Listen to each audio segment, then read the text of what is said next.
नमस्कार, capital TV देख रहे हैं आप। मैं हूं आपके साथ पूजा। ब्रेकिंग नाउ में बड़ी खबर बिहार से आपको बता रहे हैं, जहां पे नीतीश कुमार पर जमकर बरसे हैं गृह मंत्री अमित शाह। दरअसल अमित शाह का बिहार का दौरा है, जहां पे वो एक जनसभा को संबोधित कर रहे थे और अपने संबोधन पे उन्होंने कई बड़े बड़े आरोप नीतीश कुमार पर लगाए और साथ ही साफ शब्दों में यह संदेश दे दिया कि बीजेपी में आने के लिए नीतीश कुमार के लिए दरवाजे बंद हो चुके हैं। इसी के साथ उन्होंने बड़ा बयान दिया कि नीतीश कुमार ने लालू के बेटे को सीएम बनाने के लिए ये सब कुछ जो प्रपंच है वो रचा है। कई बड़े आरोप लगाए। इसी के साथ एक और बड़ी खबर आपको बिहार से बता दें, जहां पे पूर्णिया में महागठबंधन की रैली का आयोजन किया गया था, जहां से बवाल की खबरें सामने आ रही है।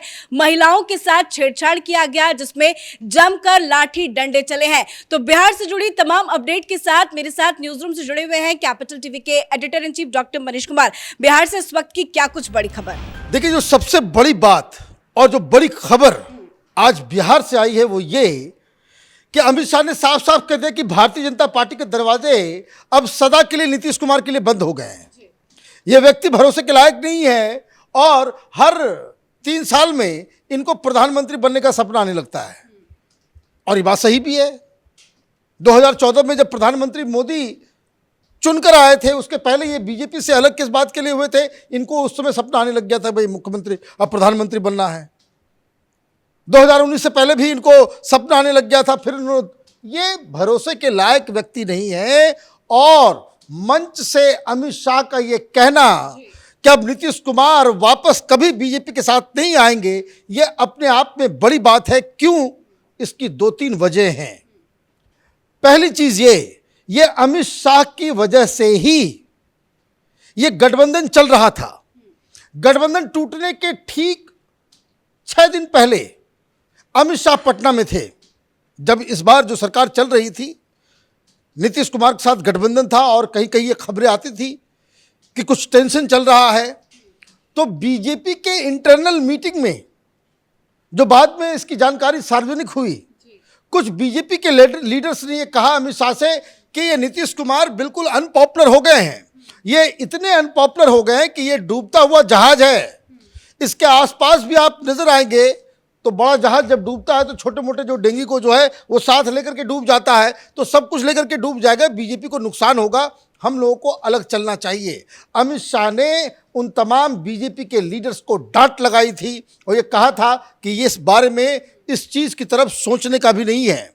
2024 का चुनाव हम जेडीयू के साथ मिलकर लड़ेंगे और 2025 में भी नीतीश कुमार के लीडरशिप में ही गठबंधन आगे बढ़ेगा। और उसके बाद ये मसला खत्म हो गया। अब 6 दिन के बाद पलटू राम ने पलटी मार दी। वो निकल गए, वो चले गए आरजेडी के साथ।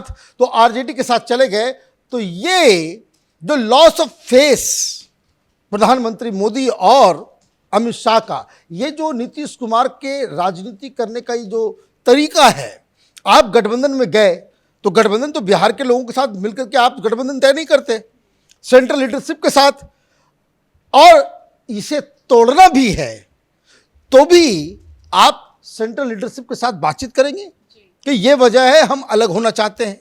जो मर्यादित राजनीति जिसको कहते हैं, जो कटसी है, कोई पहली बार तो ये गए नहीं। अब इसमें एक और बड़ी बात जो बाद में मालूम चला कि अमित शाह ने गठबंधन एक तो 6 दिन पहले अपने पार्टी मेंबर्स को उन्होंने डांट लगाई थी। अब इसके बाद गठबंधन टूटने के ठीक 2 दिन पहले अमित शाह ने फोन करके नीतीश जी से पूछा कि इस तरह की खबरें आ रही हैं। तो नीतीश कुमार जैसा भी कहते हैं ना, कुछ पता नहीं, जानते नहीं, पता करके बताएंगे। तो उन्होंने कहा ना, सब कुछ ठीक है, ये बेकार की बातें, बेकार से लोग जो है ऐसे वैसे कर रहे हैं। हमारे पार्टी में कुछ लोग ऐसे ऐसे हैं जो इस तरह के बयान दे रहे हैं, मैं उनको रोकूंगा। लो 2 दिन के बाद पलट गए। मतलब आप धोखा देने वाले व्यक्ति बन गए, आपका इमेज धोखेबाज का बन गया। और इसीलिए जो बयान 2 दिन पहले कि धोखेबाज को माफ नहीं किया जाता, यही अमित शाह कहे थे ना, प्रधानमंत्री मोदी यही कह रहे थे कि धोखेबाज को माफी नहीं।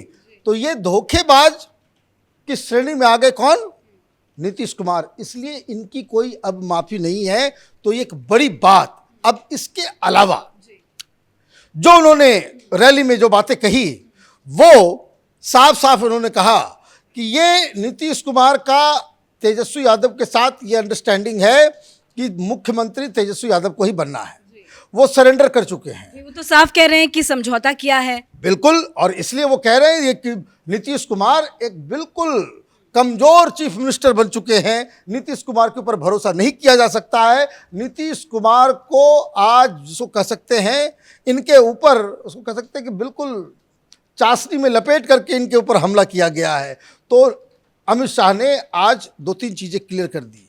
लेकिन एक और बात जो समझ में आ रही है, जो कहा पूर्णिया में, जो एक तो अमित शाह की रैली हुई, दूसरी तरफ महागठबंधन की भी रैली हो रही है। किस चीज के लिए? 2024 का। और कहां से इन्होंने शुरुआत की? पूर्णिया। आप ये देखिए कि पूर्णिया में है क्या। पूर्णिया एक मुस्लिम बहुल इलाका है। पूर्णिया, कटिहार, इधर का जो सीमांचल जिसको कहते हैं। तो आप वहां पहुंच गए। कौन कौन लोग हैं वहां पे? वहां पे सब लोग तो हैं। कांग्रेस पार्टी का कोई बड़ा लीडर नजर नहीं आ रहा है।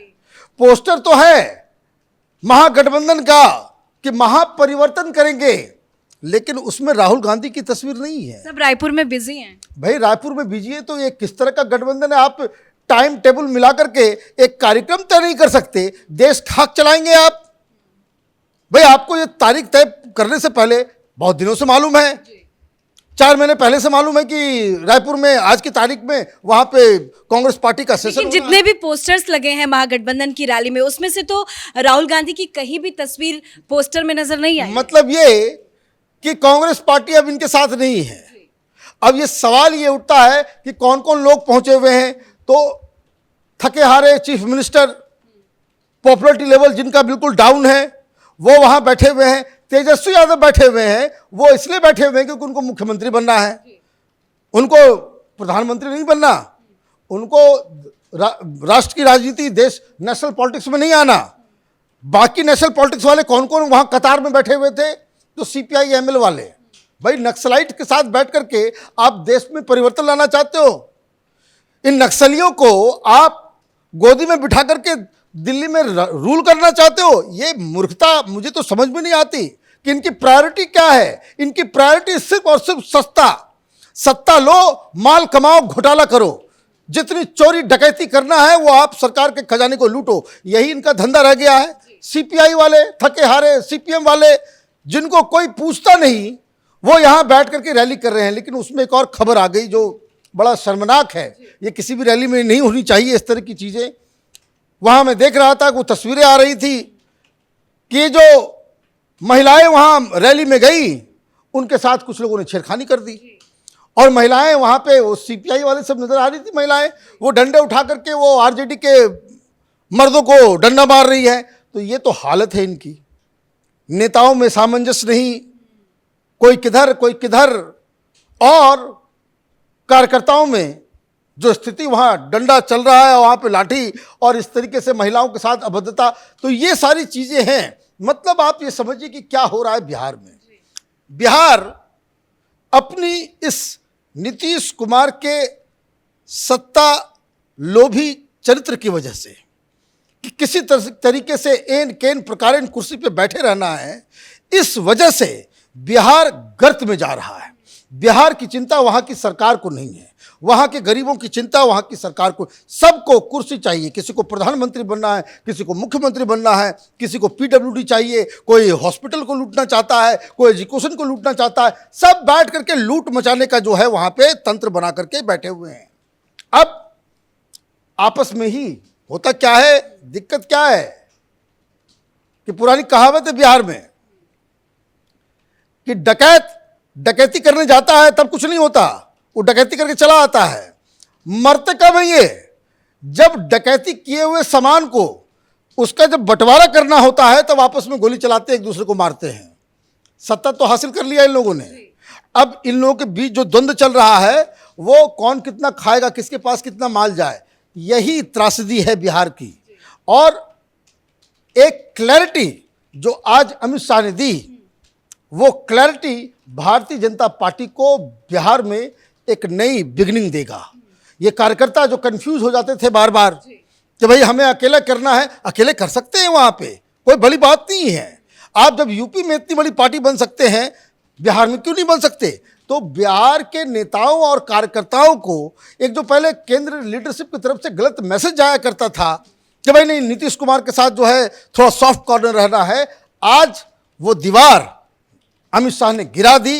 अब बीजेपी फुल ऑन, आप ये समझिए कि नीतीश कुमार के खिलाफ हल्ला बोलने के लिए तैयार हो गई है। धन्यवाद अपडेट के लिए। तो आज चर्चा का विषय बिहार है, क्योंकि एक तरफ बिहार में अमित शाह पहुंचे हैं, जहां से उन्होंने एक जनसभा की, जहां पे जम के नीतीश कुमार पर हमला बोला। तो दूसरी तरफ पूर्णिया में महागठबंधन रैली का आयोजन किया गया है, जिसमें विपक्षी एकता को एकजुट करने की बात कही जा रही है। कई नेता तो पहुंचे, लेकिन जो नेता पहुंचे उससे साफ संदेश ये नहीं समझ में आ रहा कि 2024 से पहले इस महागठबंधन रैली के माध्यम से विपक्ष की पार्टियां एकजुट होती हुई नजर आ रही है। तो दोनों ही जगह से दो बड़ी खबरें। कैमरा पर्सन अशोक के साथ मैं पूजा, कैपिटल टीवी।